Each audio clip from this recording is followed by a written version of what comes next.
नमस्कार, मैं doctor Anand Kumar Nagwani, plastic, cosmetic और हेयर ट्रांसप्लांट सर्जन। आज मैं आपको बताने वाला हूं कि कोलकाता के अंदर मेरी क्लिनिक के अंदर FUT hair transplant cheapest rate में होता है। कैसे होता है, आप इस बात को पूरा समझिए। ये वीडियो आप पूरे शुरू से लेके अंत तक देखिए, देरी नहीं करते हैं। मैं बता रहा था आपको कि FUT हेयर ट्रांसप्लांट मेरी क्लिनिक में सबसे कम रेट में, पूरे इंडिया में, पूरे भारतवर्ष में सबसे कम रेट में होता है। और कैसे होता है देखिए, सबसे बड़ी बात ये होती है कि डॉक्टर की डिग्री। ये क्लिनिक मेरा अपना क्लिनिक है, डॉक्टर ओन क्लिनिक है। ऐसा नहीं है कि भाई जो है किसी ने भाड़े पे ले रखा है और वो जो है पता पड़ा कि साल 2 साल बाद वो क्लिनिक ही ख़त्म हो गया। या क्लिनिक कौन चला रहा है, कौन नहीं चला रहा है, मालिक कोई और है, डॉक्टर कोई और हायर किया हुआ है, पता ही नहीं है। तो ऐसा यहाँ पे नहीं है। ये क्लिनिक मेरा पुराना क्लिनिक है, 10-12 साल इसको हो चुके हैं ऑलरेडी। और दूसरी सबसे बड़ी बात जो मैंने आपको बताई कि जो है डिग्री, डॉक्टर की डिग्री बहुत इम्पॉर्टेंट होती है।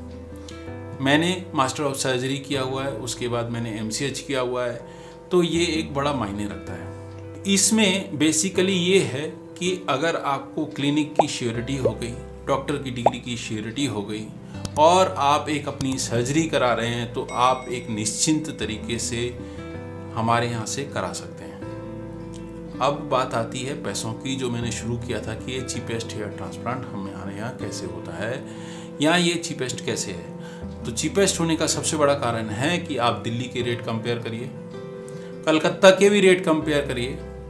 यहाँ पे भी काफ़ी ऊपर दामों में हेयर ट्रांसप्लांट होता है। FUT की मैं बात कर रहा हूँ, और बात कर रहा हूँ बेंगलोर की, हैदराबाद की, मुंबई की, पुणे की, और बाकी शहरों में जो बड़े बड़े शहर हैं उनके अंदर भी आप जान सकते हैं। तो आप उन सब के रेट कंपेयर कर सकते हैं। मेरे यहाँ 25 रुपये ग्राफ्ट के अंदर हेयर ट्रांसप्लांट होता है। 25 रुपये ग्राफ्ट, यानी कि मैं एक फॉलिकल का रेट नहीं पकड़ता हूँ। मेरे यहाँ जो रखा जाता है रेट, वो है एक ग्राफ्ट का। एक ग्राफ्ट के अंदर आपका एक हेयर फॉलिकल भी हो सकता है, आपके उस एक ग्राफ्ट के अंदर 2 हेयर फॉलिकल भी हो सकते हैं। यूजुअली ज़्यादातर एक फॉलिकल और 2 फॉलिकल ज़्यादा मात्रा में निकलते हैं, 3 फॉलिकल, 4 फॉलिकल और 5 फॉलिकल कम में निकलते हैं। ये तो रही फॉलिकल की बात और ग्राफ्ट की बात।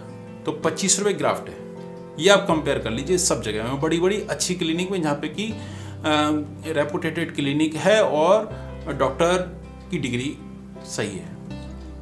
ये रही बात मेरा OT सेटअप। मेरे OT सेटअप के अंदर कोल्ड लाइट है, चाहे वो कटिंग सिस्टम के अंदर हो कोल्ड लाइट, जिसके अंदर फॉलिकल की जो हीट है वो एक टेम्परेचर मेंटेन करके होती है।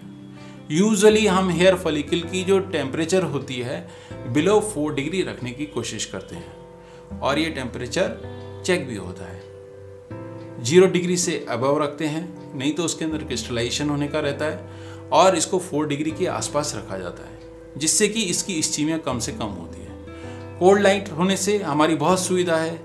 लाइट की सुविधा होने की वजह से क्या होता है कि फॉलिकल के कटने की, लगने की बहुत बढ़िया तरीके से हमको सुविधा मिल जाती है। हमको अगर सुविधा होगी, जो फॉलिकल आपको वापस लग रहा है, तो आपको निश्चित रूप से ही उसका फ़ायदा होगा। दूसरी नंबर बात कि मेरा OT बहुत बड़ा है। मेरे पास सिंगल OT नहीं है, मेरे पास 3-3 OT हैं, तो इसलिए मेरे को कभी दिक्कत नहीं आती है। और एक बात, मेरा इंस्ट्रूमेंट सेटअप, क्योंकि मैं खुद एक सर्जन हूँ, मैं ये समझता हूँ कि स्टरलाइजेशन क्या होता है, इंस्ट्रूमेंट्स की देखरेख कैसी होती है। सारे इंस्ट्रूमेंट्स की देखरेख मेरी अपनी निगरानी में होती है, चाहे वो OT शुरू से होने से करने से पहले हो, चाहे वो OT ख़त्म हो जाने के बाद जो इंस्ट्रूमेंट की देखरेख होती है वो मेरी अपनी निगरानी में होती है। मैं उनको सबको इंस्ट्रूमेंट को चेक करने की कोशिश करता हूँ, स्पेशली वो इंस्ट्रूमेंट जो कि वो फाइन इंस्ट्रूमेंट्स होते हैं, जो डायरेक्टली फॉलिकल को टच करते हैं, उनको तो मैं हर हालत में देखता हूँ, चाहे वो OT शुरू होने से पहले हो, चाहे वो OT ख़त्म हो जाने के बाद हो। ये मेरे लिए इम्पॉर्टेंट है, क्योंकि इसी से ही उसका रिजल्ट भी डिपेंड करता है। फिर बात आती है हमारे स्टाफ की। हमारा स्टाफ एक तो सबसे ज़्यादा ये बोलना चाहिए कि हेल्पफुल है, जॉली नेचर का है। कभी भी आप उनसे बात करिए या कुछ करिए तो वो हमेशा आपको जवाब देते हैं। एक्सपीरियंस्ड है, काफ़ी सालों से हेयर ट्रांसप्लांट में ही वो लोग हैं, तो इसलिए कोई दिक्कत नहीं आती है। दूसरी बात ये रही कि हमारे यहाँ जो ओटी सेटअप के अंदर इंस्ट्रूमेंट के अलावा जैसे ऑटोक्लेव होता है, यानी कि जीवाणु मुक्त करने की जो पद्धति होती है वो हमेशा चेक की जाती है। उसकी एक बड़ी मशीन है, उस मशीन का एक टेम्परेचर, प्रेशर सब समय चेक होता है, उसकी भी मेंटेनेंस होती है। इंस्ट्रूमेंट ट्रॉली, उसकी भी देख रेख होती है। हर चीज़ मैं आपको जैसे जैसे बताता जाऊं कि भाई जो है इसकी भी होती है, या तो मैं आपको ओटी टेबल की बात बताऊं, उसकी भी एक देख रेख होती है। मतलब ओटी शुरू होने से पहले भी उनको जो ऐसे जीवाणु मुक्त करना है, कार्बोलाइज करना है, जो भी करना है वो सब कुछ किया जाता है। हर चीज़ का ध्यान रखा जाता है, एक एक स्टेप का ध्यान रखा जाता है, एक एंट्री से लेकर एग्जिट तक सब चीज़ का ध्यान रखा जाता है। कोशिश ये की जाती है कि कहीं पे भी जीवाणु का नाम कम से कम हो। देखिए, जीरो वाली जो बात है वो सिर्फ ऑटोक्लेव और जो है स्टरलाइजेशन के अंदर ही आ सकती है। ये चीज़ आपको ध्यान रखनी होगी, इसलिए हम उसको सबसे ज़्यादा प्राथमिकता देते हैं। बात ये रही कि हेयर लाइन डिज़ाइन करने की, तो मैं अपने हाथों से हेयर लाइन डिज़ाइन करता हूँ। सारे ऑप्शन उनको क्लियर कट बताता हूँ जिसकी रिक्वायरमेंट जैसी है। अगर मान लीजिए कोई हेयर ट्रांसप्लांट में इंटरेस्टेड नहीं है तो क्या उसका हेयर ट्रीटमेंट से कुछ संभव है, कोई उसकी उन्नति हो सकती है, मैं उनको हमेशा ये बात बताने की कोशिश करता हूँ। कई लोग हेयर ट्रांसप्लांट के नाम से भी बहुत डरते हैं, लगता है उनको कि ये सर्जरी है। तो हाँ, ये सच में ही एक सर्जरी है, और सर्जरी है ईमानदारी से उसी से ही करानी चाहिए जो एक सर्जन है, जिसको एक सर्जरी की डिग्री है, जिसने सर्जरी में काम किया हुआ है। ये बहुत ज़रूरी है, और लोग भी करते हैं, और इसीलिए वो कम पैसों में करते हैं और ज़्यादातर FUE में चले जाते हैं। मेरे यहाँ हालांकि FUE भी होता है। मैंने आज स्पेशली FUT का टॉपिक इसलिए लिया है क्योंकि FUT के अंदर बेसिकली ज़्यादा स्किल लगती है। इस स्किल ज़्यादा लगने की वजह से लोग बाग इसको करना नहीं चाहते हैं। ये भी एक सच है। और इसके जितने भी फ़ायदे नुकसान जो भी हैं, जो FUE और FUT से संबंधित हैं, मैंने अपने दूसरे वाले चैनल पे FUE वर्सेस FUT आपको वहाँ पे बताया भी हुआ है। मेरी अपनी एक वेबसाइट है, उसके अंदर भी काफ़ी चीज़ें आपको क्लियर हो सकती हैं, वो आप नीचे डिस्क्रिप्शन में उसको देख सकते हो। बात ये रही कि हमारे पास जब पेशेंट आता है उससे पहले वो यूजुअली क्वेरी भेजते हैं। ये क्वेरीज यूजुअली व्हाट्सएप में होती हैं, कुछ लोगों की मेल में भी होती हैं, तो हम उनको भी वहाँ पे भी गाइडेंस करते हैं। तो हमारी जो भी टीम है, जब भी क्वेरीज आती हैं उनकी, तो व्हाट्सएप में जब क्वेरीज में सबसे पहले उनसे फ़ोटोग्राफ मांगा जाता है। अगर ये फ़ोटोग्राफ उनके लिए देना संभव है तो हम उनको बोलते हैं कि आप इस पोजीशन में हमारे पास फ़ोटोग्राफ भेजिए, जो हमारे लिए ज़रूरी है। इसके बाद उनको एक रफ एस्टिमेशन दिया जाता है।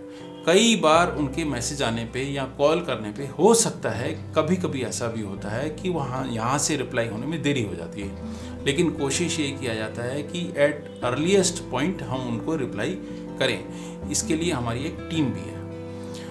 बात रही कि उनको रफ एस्टिमेशन के बाद में कि खर्चा की क्या लगेगा नहीं लगेगा, वो सब तरीके की गाइडेंस की जाती है। जो लोग दूर से आते हैं उनके लिए क्या क्या हेल्प चाहिए वो भी बताई जाती है। यहाँ पे कैसे रह सकते हैं, काफ़ी सारी गाइडेंस मैं आपको कैसे बताऊं खुल के कि वो जो है उस तरीके की जाती है। फिर बात रही कि सर्जरी के लिए प्रिपरेशन जो होके आएंगे तो उसके एक दिन पहले क्या करेंगे क्या नहीं करेंगे, इस तरीके भी गाइडेंस दी जाती है। सर्जरी के बाद उनको कितने दिन की छुट्टी चाहिए क्या नहीं, कब ऑफिस ज्वाइन करेंगे, कब हेलमेट पहनेंगे या कब एक्सरसाइज शुरू होगी, इस तरीके की सारी जानकारी दी जाती है। सर्जरी वाले दिन कैसे सोएंगे, कैसे चलेंगे, क्या करेंगे, क्या प्रिकॉशंस हैं, वो भी सारी जानकारी चित्र के माध्यम से प्रैक्टिकली हमारा एक बंदा उनको सो के दिखाता है कि इस पोजीशन में सोना है, उसके लिए भी पूरी हेल्प की जाती है। हेयर ट्रांसप्लांट के हो जाने के बाद शुरू में तो पूरी तरीके की गाइडेंस मिलती है, लेकिन अगर कोई 6 महीने बाद, 8 महीने बाद, 1 साल बाद भी अगर कोई संपर्क करता है, 2 साल बाद भी संपर्क करता है, तो यहाँ पे हमारी टीम उनको पूरी तरीके से गाइड करती है। मेरे को लगता है कि ज़्यादातर प्रॉब्लम आती है ये गाइडेंस को लेके, या कभी ये इशू आता है लोगों का जो हमने जो सुना है कि प्रॉपर तरीके से कम्युनिकेशन का। तो ये चीज़ हमारे यहाँ, मैं एक बात आपको बहुत ठोस तरीके से बोल सकता हूँ कि ये चीज़ हमारे यहाँ बहुत अच्छी है। डिले पॉसिबल है, लेकिन वो हमेशा आपको जवाब मिलता है। दूसरी बात यह है कि आप हमारा जो दूसरा चैनल है उसको पूरा सर्च करके देखिए, उसमें आपको काफ़ी कंटेंट मिल जाएगा। आप हमको कमेंट लिखिए, हम आपका कमेंट का आंसर करने की कोशिश करेंगे। व्हाट्सएप पे आप अपनी क्वेरीज भेज सकते हैं। मैं आशा करता हूँ कि इस वीडियो में मैंने आपको जितनी जानकारी देनी चाहिए मैंने दी है। फिर भी आपको लगता है कि आपको कुछ और पूछना है तो आप जो मैंने माध्यम बताए हैं आप उनके माध्यम से हमसे जानकारी ले सकते हैं कि आपको हम वो बना के दिखाएं। नमस्कार।